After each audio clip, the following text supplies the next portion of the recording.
This helps. Yes. Cool. We're live. Let's get rid of that, all that.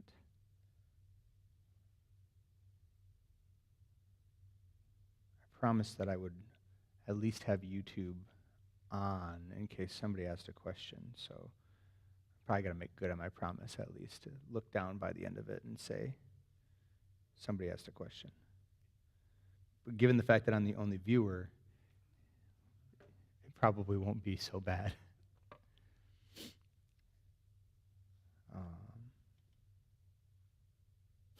Yeah, so we'll see what happens. All right, well, it is 4:03, so we'll get started. It's a little lighter crowd than I was anticipating this afternoon, but that's okay. Maybe Thursday will be a little better. But welcome, thanks for being here. We wanted to have a couple of informational meetings regarding the content that is going to be voted on at the congregational meeting. And because there's a lot of it, because of all of the kind of finalization of our transition out of the RCA and into the Alliance of Reformed Churches, and some of the changes that we're proposing to make within the church leadership structure moving forward, we wanted to at least provide an opportunity to explain a little bit of what's going on, what the consistory's been thinking about over the past 6 to 8 months or so, and just kind of unpack that all. So I guess because there's only a few of us here, feel free to just stop me if something doesn't make sense or whatever, and I'm just going to kind of move through some of the presentation stuff. And I guess we can just kind of have some dialogue as we go, and if something doesn't make sense, say, hey, that doesn't make sense, and we'll go from there. So our goals tonight, or this afternoon, are just to provide clarity, really. We want to make sure that when we come to the congregational meeting, that people know what we're talking about, that when we bring up a subject, we don't have a half hour plus a conversation about it, because that would be really cumbersome after a whole church service, and then 2+ hours of congregational meeting probably wouldn't go over so well. So clarity, there's a link right there. It's been in your bulletin as well. You can see the information. There's links to all the documents. We've made some grammatical revisions to some of them, just as people have been reading through them and said, hey, what about this? Hey, what about that? So the most recent versions of those documents are online right now. And I've been thinking about this and thinking about how to present this, and really the idea that comes to mind is kind of 3 different categories. There are things that are staying the same, so things that we're continuing on and nothing's really changing with them. There are things that are being updated, and these are, I think, more businessy updates than they are really anything that's going to change anything. And then there's things that we're proposing to change, and that's the big thing that comes along with the bylaws, and we'll get to that in a few minutes. So things that are staying the same. This year, elder and deacon selection, nominations and selections staying the same. The nomination ballots were out. We asked people to nominate, come back, whatever. Now we have a slate of elders and deacons. And we are, we have a great slate of elders and deacons, and we will select those individuals at the congregational meeting just like we normally have. We will pray over them and draw names out of a hat. We call that the casting of lots, per the Acts 1 example of how they replaced Judas, which is nothing to say anything about the people that we're selecting. So that, and then the budget. The budget doesn't look very different from anything. Oh, here's our elders and deacons. So you can see names here. We have some folks that have agreed that they'd be willing to do both, which is really cool. And we'll see. We're going to draw elders first, and we're going to draw deacons. So we'll see who God selects for the next 3 years of service in leadership. So, and then the budget. This was included in the packet that's in your mailboxes right now. The budget looks pretty much the same as far as the bottom line is concerned. Pretty much the same. One notable thing is that you'll see 0 on the debt, right? The building debt loan payment, it's the 3rd line down on the line items there. We are at 0. I want to make a note that that's not an actual number right now.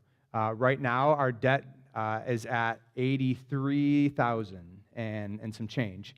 And so we are proposing a budget that assumes the debt is gone.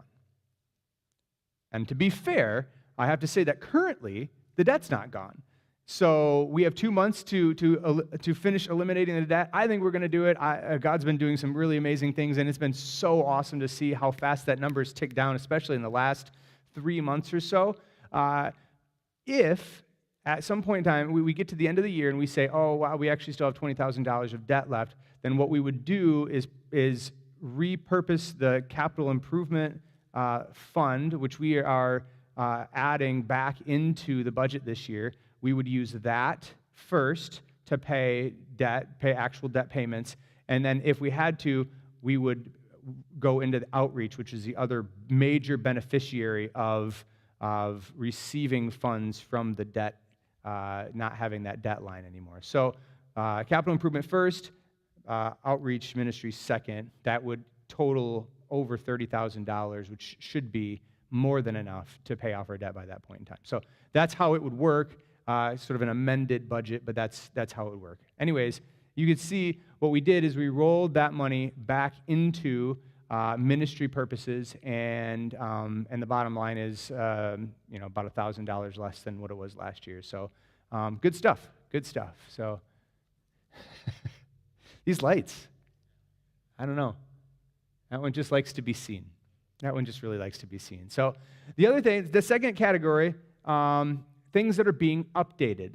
So part of the transition from the RCA to the Alliance of Reformed Churches means that we have to make some updates to some things. The first one is our Articles of Incorporation. The Articles of Incorporation are the legal document that describes us, the church, as an entity, and it's something that is filed with the state, and it had to be updated, first of all, to say, we are no longer a part of the Reformed Church in America, now we are part of the Alliance of Reformed Churches. We had to make that update. We also had to make some updates to just the general paperwork. That document has been kind of passed around a whole bunch of times, and it was pretty dirty. Like it was a little messy, and the most recent copy was debatable. So anyways, we cleaned it all up. We are also changing our official working name to Hopkins Community Church, something that we've been going by this name now for at least 5 years that I've been here, 5 or 6 years now. So we're just going to kind of make that change, make that transition, and then we'll have to update some names on bank accounts and things like that. But we will be Hopkins Community Church, and we'll probably have a doing business as Hopkins Community Reformed Church because people continue to change is hard. I get it. So people will continue to write things the way they write things, and that's just the way it is, and that's okay. And we also had to add into our Articles of Incorporation a rider for the RCA that says that if in the next 5 years there is a major split or a dissolution of our church, that our building and real property would revert back to them. They have made every church that has ever left the denomination do this, and the reason they do that is so that churches don't leave the denomination and then close up shop and take all the money for themselves. So for the next 5 years, we can't close down, and after that, we still can't close down and shouldn't either. But we can't close down, otherwise the church property goes back to the RCA, the classes that we were in, or whatever classes kind of takes over that classes, because there's pretty much no one left in that classes. So that is being updated. The other thing that's being updated is our statement of faith and beliefs. And we made an update, a fairly significant update, we're adding in a whole other section, and that section has to do with ordination of women. And in the RCA, there was a statement about this in their book of church order, which said women are allowed to be ordained. We believe this is part of the Bible, and you can't stop that. Essentially, you can not vote, but you can't stop that. And so every church in the RCA is beholden to that. However, in the Alliance, it is recognized as sort of a secondary. There's gospel issues. There's core biblical theological issues, and there's sort of a second tier of things where, you know what, if you're not so clear on whether women should be ordained in ministry, you're not going to hell for that. It's also not getting you to heaven if you think that you're right, and that's the flag you're planting your theology on. It's a secondary issue, and it kind of changes based on context. There are some really super hyper conservative churches that that don't go there. And, they're not there. That's okay. And there are churches that fully believe that women are called by God and can be ordained as pastors, elders, and deacons. We are a church that has already lived into the idea that women can be and should be ordained as elders and deacons and pastors in the church. Pastor Sarah worked here as an ordained pastor for a while. We've had elders and deacons that are women. And so we don't currently have them, but we have had them in the past. And so for us, this was just a clarifying statement to say this is who we are. We have already lived into this, and so we didn't think it was going to be much of a controversy for our church because it's already happened. But we wanted to make sure that we were very clear in our statement of faith, what we believe and why, and where that comes from in Scripture. And so those are the two things that are being updated. Does that make sense? Anybody have any questions about that? Either of those two things?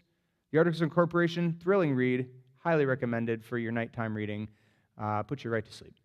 So guaranteed to put you to sleep. So, hey, I should probably have these slides right in front of me. Anyways, yeah, there you go. Statement of Faith and Beliefs, We changed the name because we got to do that too. Finally, and this is the big section, and this is really why we wanted to have a meeting about this, or at least offer the opportunity for people to have some conversation about this, because we have some proposed changes, major changes to our bylaws. And those changes come in the form of a leadership structure. And the way that this came up is as we decided to leave the RCA and started down that process, we recognized as a consistory that we are not beholden to the structure that the RCA imposes on most churches. And in the idea of there's a consistory, and that consistory is made up of elders and deacons and pastors, and that's how it works. And so if you're an elder and you do elder meetings, and you also go to consistory meetings. If you're a deacon, you're having deacon meetings, and you're also going to consistory, and all those people get together and do the consistory thing. And that works. We'll be honest, it works. It's worked for the past, 70 years of this congregation's existence. I mean, the church became an RCA church in the 50s, something like that. So, right, it works. I'm not going to argue the fact that it doesn't work.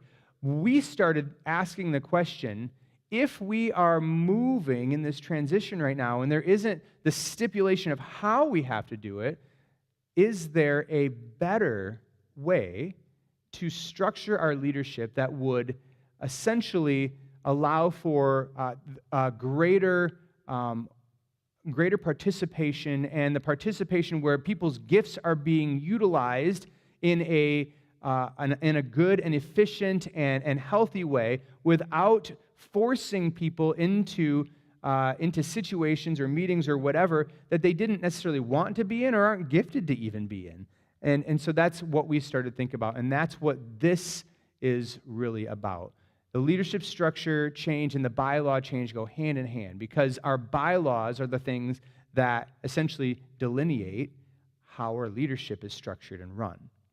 So to do it, we had to kind of go both ways. First of all, kind of thinking about how would this work, and then second of all, writing it down, how is this going to work? And so what we're talking about right now, just to be very clear, is very much a living, the bylaws are very much a living document, because not everything, a lot of things sound good on paper, but when you actually start working it out practically, you realize, that didn't really work, and maybe we should try this and stuff. So the idea here is being proposed, and our best efforts are written down in the bylaws that we are presenting to the congregation for this congregational meeting, with the understanding that likely next year, a much clearer picture by the end of next year of building into this and what this is actually going to look like will exist for us. So here we go. Current reality, as I said before, there's a consistory, big bubble, and then there's deacons, pastors, elders. They make up the consistory, and they also function individually. The deacons are the deacons, the elders are the elders, the pastors are the pastors, and they also all are the consistory. And you can see each of them have different, below there, each of them have sort of different responsibilities. Elders are spiritual oversight, some administration, spiritual administration, spiritual care, so this would be like visiting, calling, whatever else, and worship. Elders are responsible for overseeing worship. Deacons, on the other hand, are part of, they are responsible for the physical needs of the church. So they take care of the benevolence and the help fund. They're also responsible for the finances and managing the finances of the church and overseeing collection and things like that. Pastors are responsible for teaching, preaching, leading ministries, equipping, right? These are all sort of different gifts within each office. But then you have the consistory, and the consistory also is responsible for things: administration, leadership, the business of the church. There's some financial stuff that goes into that, empowering ministries to do their thing. We consider consistory to be a ministry that empowers other ministries within the church to do what they do and what they're called to do.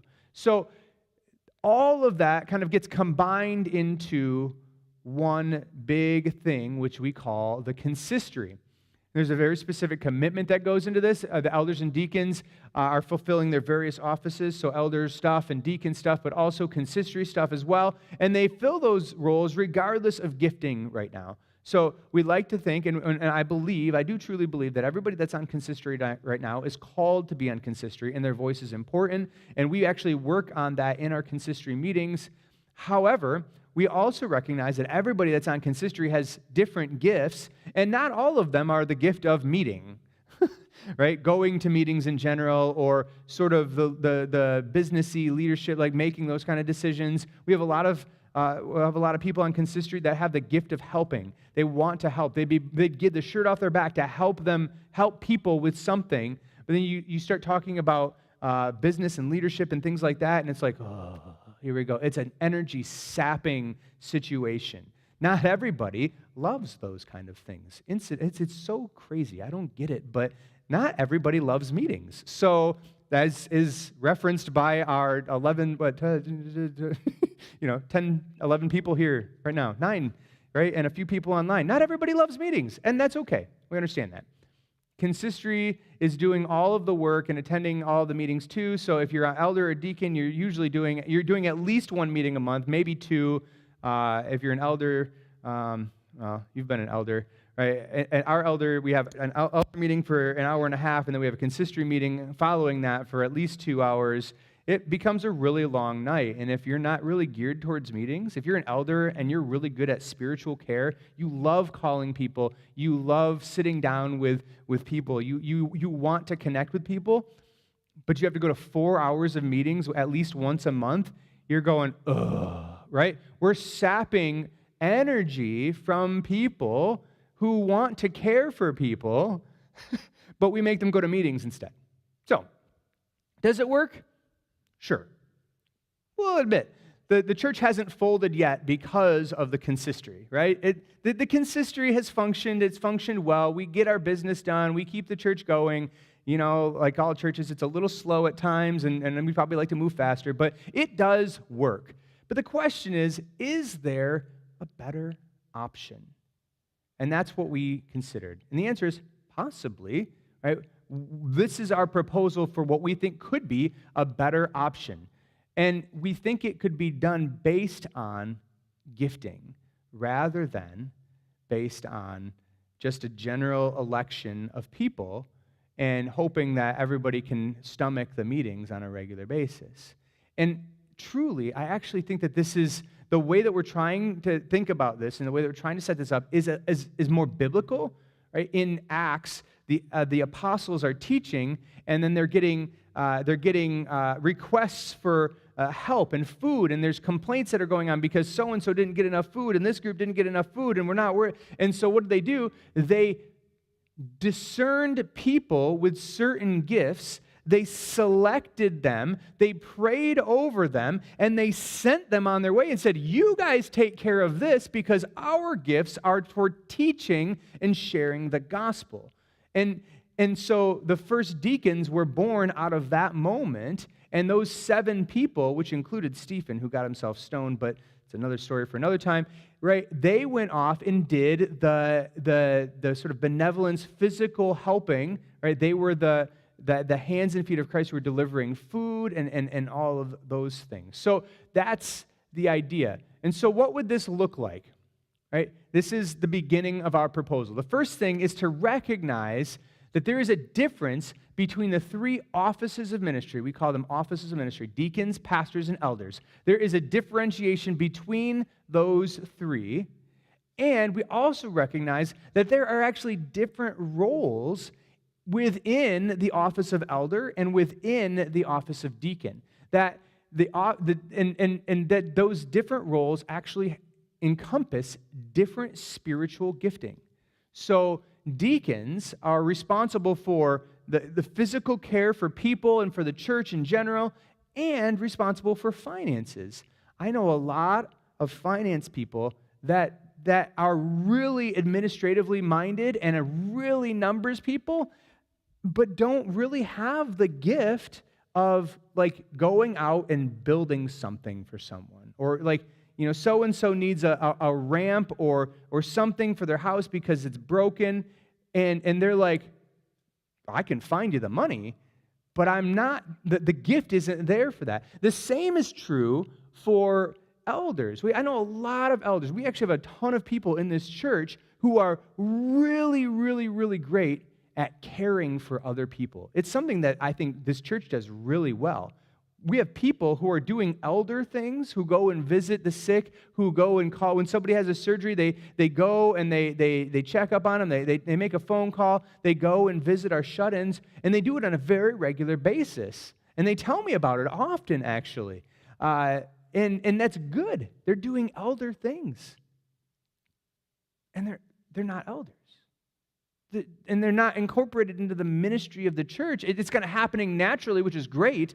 But like, they're really great at that. We actually have a couple of people on our elder board right now who are really great care elders and don't give a hoot about the administrative stuff.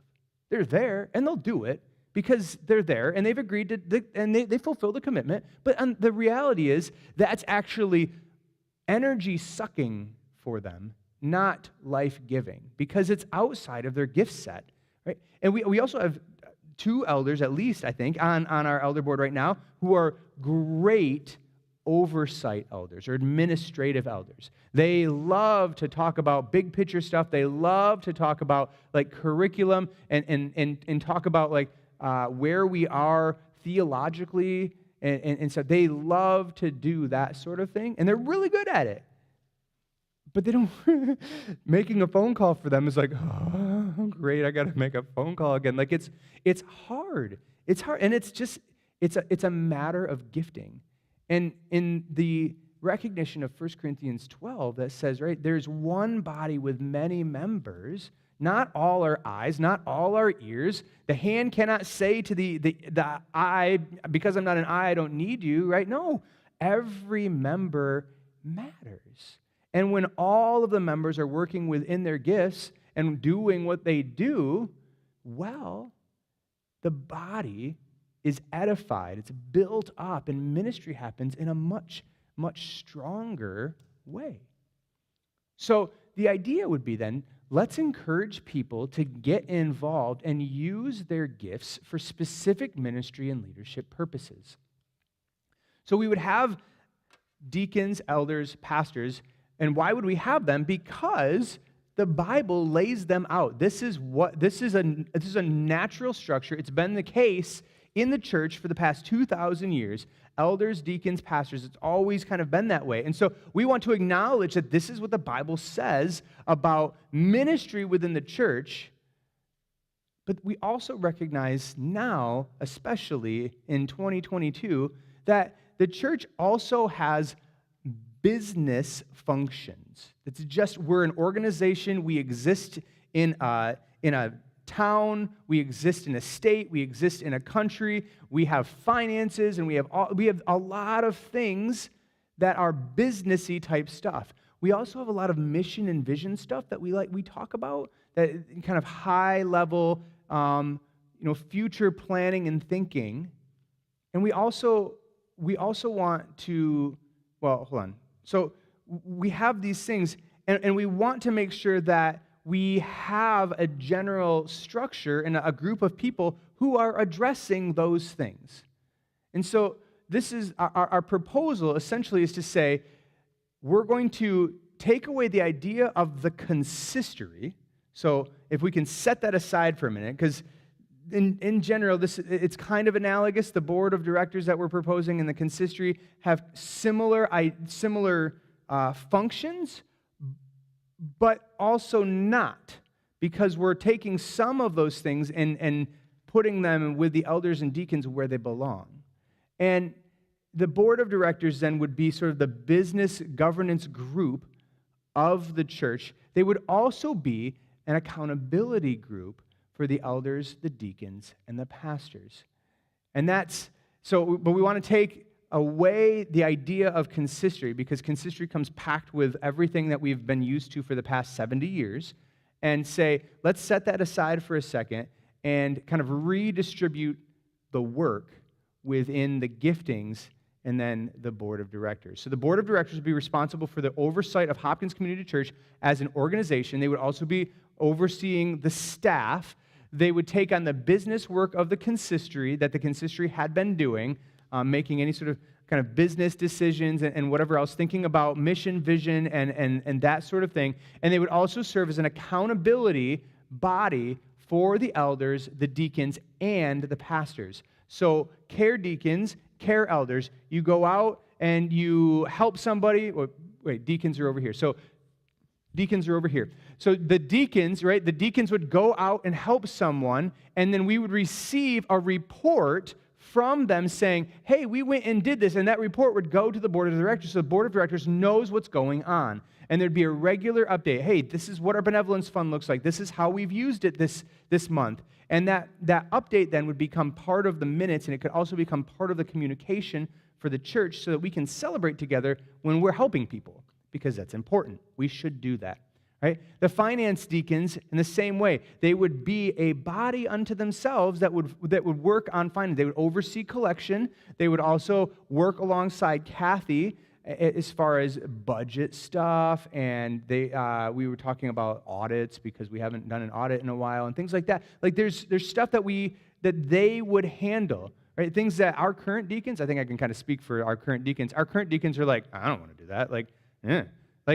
We have a lot of deacons who would love to help anybody that asks, but like the finances, it's like, it's okay. We're just kind of, it's not that we're not tracking it, but it's just gifting, right? Gifting is important. Pastors, in the same way, we would report to the board of directors, elders and deacon, or elders, oversight elders, care elders. There'd be reports constantly going to the board of directors, and the board of directors would then always be aware of what is going on and always kind of be an accountability piece. So if the care deacons or the care elders don't submit any report like, hey, nobody did anything this month, the board of directors are going, no, that's not how this works. You're going to go, like, you need to, I don't care if you haven't heard from anybody, then go find somebody to help, right? Like, they're pushing the ministry and saying, no, we're the accountability here, and we're challenging you to go and, do X, Y, Z, whatever it is. So the board of directors, we'll get to that in a second here. Here we go. The board of directors would be nominated from the congregation in our same process that we do now. There'd be 6 people. This is the proposal. There'd be 6 people on the board of directors, and they'd be nominated from the congregation and selected 2, 2, and 2, right? Two people every year, 3-year terms. So kind of the normal rotation that we're used to, but they would be from the congregation themselves. So the accountability for the elders, the deacons, and the pastors would be held by the congregation. We wanted to make sure that piece still existed. The elders and the deacons would be appointed, or in some cases I would say recognized, by the board of directors. So let's just say we have I don't want to use real names, but every time we have Joe and Mary, and Joe and Mary have been regularly visiting shut-ins for the past 5 years. They've never been on consistory. They love to care for people. The board of directors would say, hey, we recognize your gift for spiritual care. We think that you should be a part of the care elders. And in doing so, we want to encourage you to keep doing what you're doing, and we want you to tell us about it so that we know who's being cared for. Deacons, sorry, it's different. It's backwards on the screen here. Deacons, it would be the same way, and so on and so forth. The idea being that it makes more sense to recognize people's gifting and appoint them and recognize that they have these gifts and then plug them into places where they would use those gifts to their best ability. It would raise them up, right? And then not force them into big, long meetings that are time-sucking and energy-sucking. That's the idea. So care elders might only need to meet maybe once a quarter just to check in. Same with care deacons. The finance deacons might need to meet once a month just to go over the budget report and, hey, where are we at? And where's, run a projection or whatever. Or the oversight elders, administrative elders, whatever you want to call it, they might need to meet every other month or something like that. It depends on the need for the moment. Do we need to meet every month, all summer long, or whatever? Whereas the board of directors would probably meet monthly and just get a check-in to say, hey, okay, here, this is what's going on. This is what's going on. Do we have any concerns? What is coming up next? And so on and so forth. That's the proposal. How it completely plays out, I think, is going to take a little bit of work, but that is the proposal. One other thing that we wanted to add in, so the board of directors would be responsible for sort of final decisions, right? Let me just provide an example for you in our current reality. In our current reality, if this church wants to call a pastor, the consistory makes that decision. That's the way it is. The consistory has the final authority. They're the ones that are signing off on the contract and signing off on the letter of call and all this stuff. The board of directors, the 6 people there, and there's a vice president and president and stuff like that come from so the board of directors would be 6 voting members. The treasurer, the head finance deacon, would also go to those meetings. The lead pastor, which is me, would go to those meetings, and the head administrative elder, oversight elder, would also go to those meetings. We wouldn't have a vote, but we would be there because it's kind of the sort of critical mass for the church as far as day to day, week to week, in and out sort of stuff.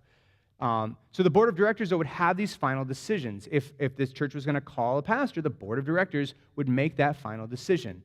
However, in our current reality, the consistory makes that decision, but not without seeking out the mind of the church in general. So when I go back to my own calling, I met with a search team, and then I met with a search team again, and then I met with the consistory. We had a really lovely meeting at the Hundermans. It was a nice dinner, and then then I met the congregation, and there was a couple of congregational, kind of open forum town hall meetings where I got, asked all sorts of questions, and I think I played the piano at one point in time. It was really fun and really nerve-wracking all at the same time, right? And then there was a congregational meeting where the congregation voted, and then that vote kind of gave the consistory an understanding about where the congregation's at in this process. And then they went back and said, okay, congregation is, I don't know what the vote was. I still don't know. It's fine. But the congregation is mostly in favor of this. I think it was more than 50%, I hope. So anyways, and then so the consistory takes that back and says, okay, so here we are. What's the decision? We wanted to build in another group of people that would be kind of a part of this big decision-making process. And to do that without just saying, we'll call a congregational meeting every time we have a big question, right? To say, okay, there's 6 people in the board of directors. That is almost half the size of our current consistory. This is a bit smaller. We recognize that. So maybe what we should do is build in this idea of a leadership team, or I don't know what we would call it, the big meeting. But essentially, all the care elders, care deacons, finance deacons, overseers, oversight elders, and pastors, and the board of directors, and our ministry team leaders. So that would be the head of high school youth group, the head of middle school youth group, the head of GEMS, the head of cadets, the head of Sunday school, right? All those people, get them all in the same room, kind of prep them for what's happening, and then you have a presentation to say, all right, this is where we're at. We feel like we need to call a pastor, or we feel like we want to do a building expansion, or fix the parking lot, whatever it is. We Lord, may it never be so. We feel like we need to take out a loan. No, please, right? Whatever it is, like some big, or maybe the board of directors has kind of come to an impasse, and there's a big question on the table, and it's split 50-50 or something, or maybe there's a conflict between staff members or whatever, and there needs to be some resolution, and it needs a bigger body than just the 6 to say, all right, that's what the leadership team is for. That if there is a big issue, that we would call that whole group together, and that would happen before we would have to call like a congregational meeting, and hope that we can find resolution with all of the people that have been called and appointed to lead the church in various ministry settings, and meet together to seek wisdom from the Lord and seek resolution. The leadership team would meet once a year, always probably in October, and what we would do that so that a sort of presentation for next year could happen. Right? In our last meeting, Troy, you were there, but right, we went through everything. We just walked down the line. Okay, we're going to have a congregational meeting in November, so we need to make sure, okay, Articles of Incorporation, yes, we did this. Statement of faith, yes, we did this. Okay, budget, no, we need to make sure that we walk through this and we know everything and approve that so we can pass it along. And so you just kind of walk down the line of everything and bringing everybody into that meeting, particularly our ministry team leaders, would be really good, I think, because, conversations about what is the high school youth group budget? We have Pastor Caleb, and that's great, and I'm not dogging on him by any means, but hey, it would be nice to have the leader of the high school youth group to be there and say, we did this, and we did this, and we're really looking forward to this next year, and just kind of have a big picture meeting to really flesh that all out so we could walk into a congregational meeting, and realistically, we probably have over a third of the church would already have heard all this stuff, would be in the know, and could answer questions to other people as well, so that together we have this sort of collective understanding of what's going on. So this is just a recap, but board of directors, they serve as trustees for Hopkins Community Church. 6 nominated members, they would have votes. 3 unelected members, president, vice president, and treasurer. So president would be the pastor, senior pastor. Vice president would be the chief overseer, the head overseer of the elders, oversight elder, and then the head finance deacon would be the treasurer, and then there'd be a clerk, would also not have a vote, and the clerk would be appointed. Right now, Kathy kind of serves as the clerk for the consistory. She's really good at that, and we're very thankful for her. Board of directors, they'd meet monthly. You guys can read that, can't you? That's in this packet, actually. It's essentially, this is just a breakdown. This is my brain on paper trying to, okay, so what do the care deacons do? What do the finance deacons do? What would pastors do? All of these things, what's the biblical precedent for this? Because you have to have, if we're going to do something, we ought to do it biblically, right? And so to have a biblical precedent for all of these different breakdowns of these offices, and biblical qualifications for them as well. The size, the general size, right? There would always be at least one pastor. figure with the oversight elders, there shouldn't be less than 5, so we should have at least 5. Finance deacons, we should have at least 3. That means we could have more based on who's gifted and who wants to be serving in there. My hope is that if we had 5 overseers or administrative elders, right, that those 5 would, each of them might be discipling somebody or bringing somebody along to raise up new overseers from within the congregation, so that that eventually there would be more, and eventually people that might want to retire off of the board of overseers would then have somebody that would kind of step in as a replacement. We would have people that are in the system and working and doing the work already, so it's not like, oh no, now we have 4, we need to find some random person and get them on board. Like, there would be a discipleship process, we could almost call it like a leadership pipeline, that we would be constantly raising up new leaders as well. Care elders, care deacons, we didn't put a cap on this because I don't necessarily think there needs to be. What we need to have is at least one person on each to lead that group and kind of be the responsible contact person. But realistically, if we had 20 care elders, that'd be amazing. If you think about a congregation of 200 or so, you have 20 care elders, and you break them into teams of 2, you're responsible for 20 total people, right? That allows for significantly more intimate relationships, more level of connection. Because if I have to call 50 people, right, I'm maybe making through that cycle once a quarter. If I only have to call 20 people, I can do that in, maybe a month and a half or whatever, and just kind of cycling through and making those contacts, and, you're touching base at church and whatever else. Like, it allows for more connection, more intimate relationships. Hopefully, it'll allow for more updates for our prayer requests as well, so that these things don't get so outdated. The same with care deacons.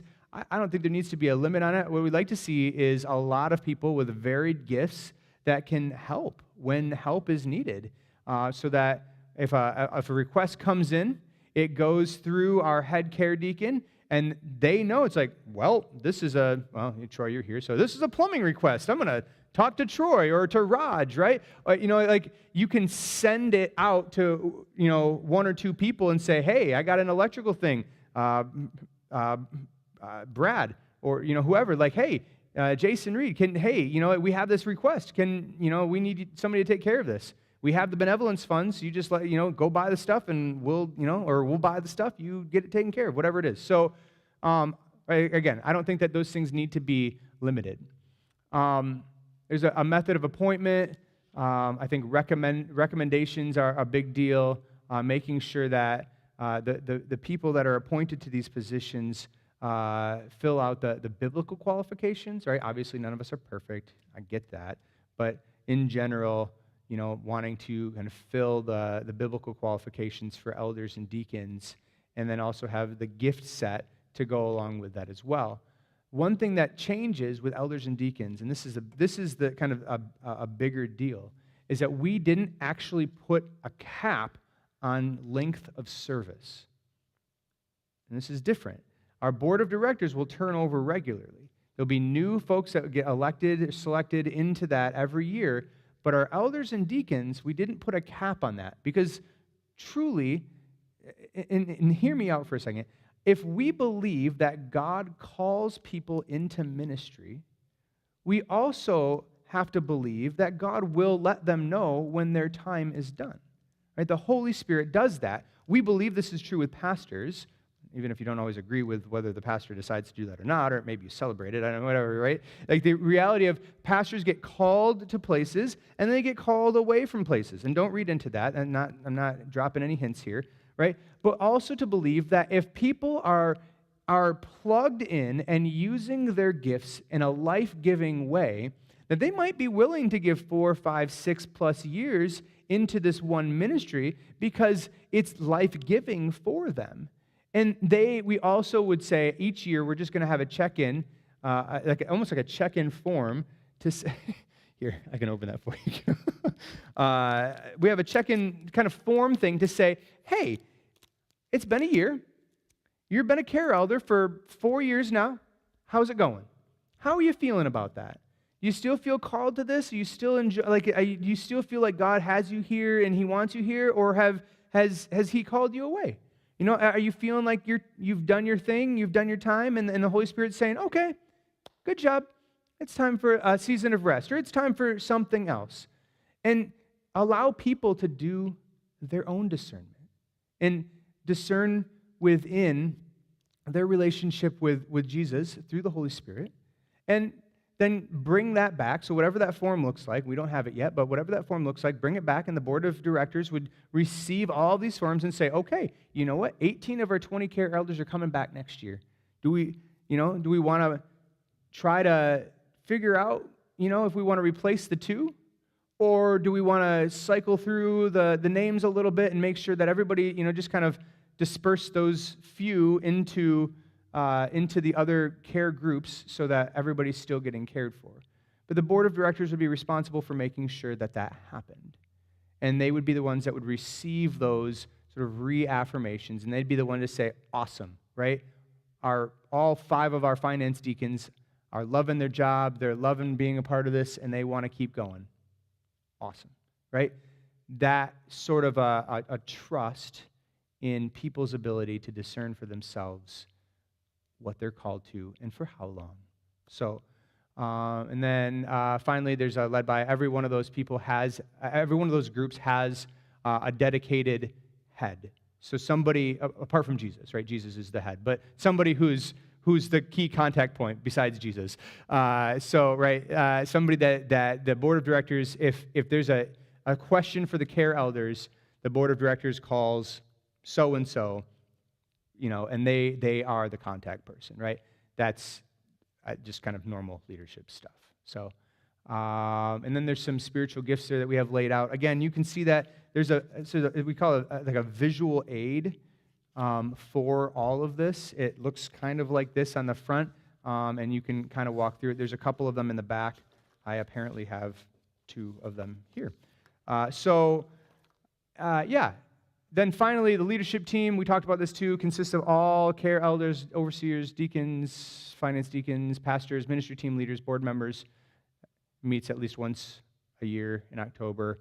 Other meetings for major important decision things, and you can see some examples. These are some examples that come from our old bylaws too, that involve congregational meetings and whatever else, large expenditures, building expansions, da-da-da-da-da. So nothing crazy here, but, and the word consistory still exists in there. Doggone it. I thought I eliminated all of it. So there we go. That's kind of the big picture for the leadership kind of organization thing.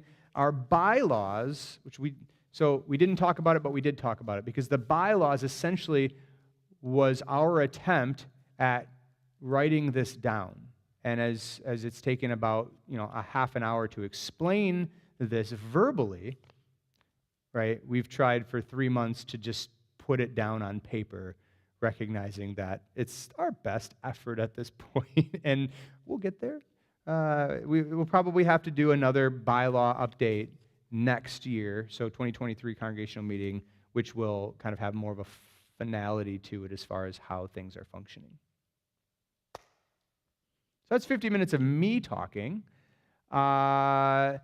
If you're watching online right now, feel free to enter any questions into the YouTube chat, because I am watching it here.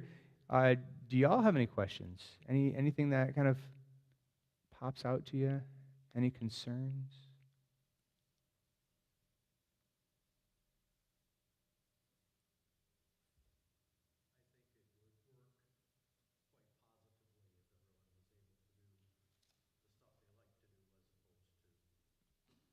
Yeah.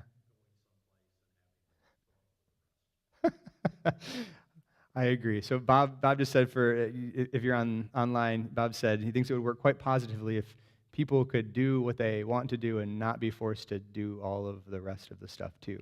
Which incidentally has been one of the biggest hang-ups for people when we ask people about whether you want to serve on consistory or not. People get pretty hung up on, well, you know what? I could, but I don't really want to. I either don't have time for the meetings, which I get. I totally understand that. Or I don't want to. Like, it's not my thing. And I completely respect that too. Yeah.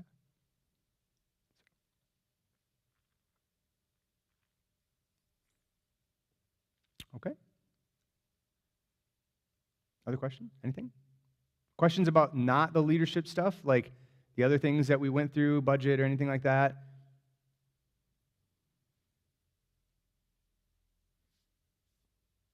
All right. Well, hey, thank you. If you have any questions, feel free to call me, email me, whatever. Like I said, the goal is to make this work out well, and we want to be transparent about the process too. Like, we're not trying to pull the wool over anyone's eyes.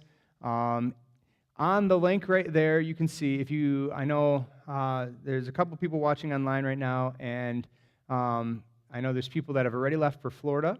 I'm jealous of you because it's cold in the mornings.